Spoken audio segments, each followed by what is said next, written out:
Good afternoon. My name's Colin. I'll be your CTA for this campaign season. Today I'm here to speak to you surrounding my suggestions on your campaign's position regarding internet censorship.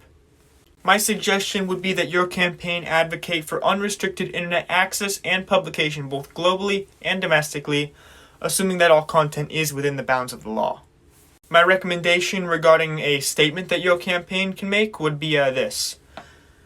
Internet should not be censored. Our founding documents speak to a reality in which the ability to express one's opinion is unimpeded. Now I'm going to take a minute to explain the bases of internet censorship.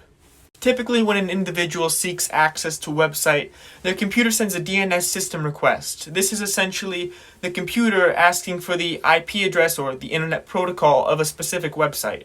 The DNS server will then return an IP address to the user's computer, which will then send a GET request to the website IP.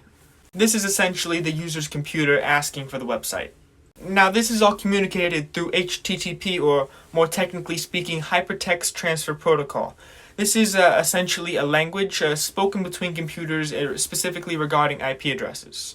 When the website receives the GET request, the user is essentially sent the hypertext markup language, which allows for construction of the website on the user side. And throughout this process, a censor has many ways in which they could seek to obstruct. One method would be redirection, which is essentially spoofing. This is essentially a process in which a DNS server will be given a false IP address to associate with a URL, so when an individual seeks access, they're sent to a government website.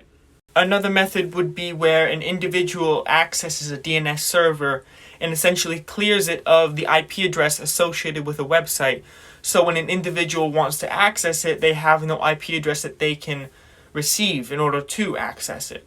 Another process in which censorship can take place is essentially where a government will have a program look for specific keywords or code on a website, and if it is found, then a user will be sent packets. Packets are essentially information that a computer can receive. So when an individual's computer is receiving a large amount of packets, this slows the computer down to a point where it's no longer operable. So now that I've explained the basics, I'd like to speak specifically to the groups that are affected by censorship around the world.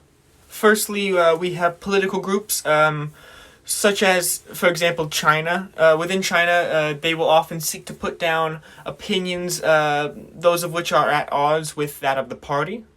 China underwent great efforts to censor media within its own borders, such as its Hong Kong protest, as well as its Uyghur Muslim concentration camps.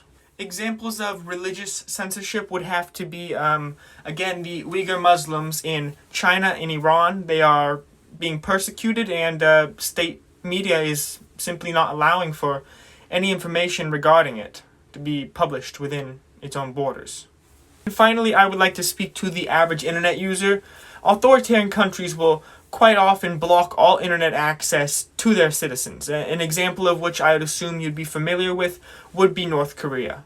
Now, to play the devil's advocate, I will speak to your opposition's reasons behind supporting certain levels of internet censorship. Firstly, to politics, I would say that your opposition would mostly focus on the elimination of certain hateful internet groups, specifically regarding politics. To religion, your opponent might argue that certain religious views may not be appropriate to put on the internet as they might be too extreme.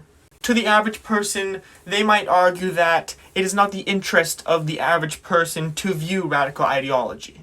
Now, a quick side note, certain social media companies such as Facebook and Twitter, they feel they can't effectively block political dialogue and just conversation in general because they feel this might impede upon the First Amendment. Additionally, you can advocate for the usage of VPNs, more technically referred to as virtual private networks within other countries. This essentially allows for a user's device to be associated with a different IP address, which is going to avoid many methods of censorship. As of right now, the statistics indicate that approximately 400 million individuals worldwide use VPNs. To summarize this meeting, I will be sending you an email to sort of cover everything that we went over here today. I thank you for your time and your vote of confidence in me for the position of which I hold. Thank you.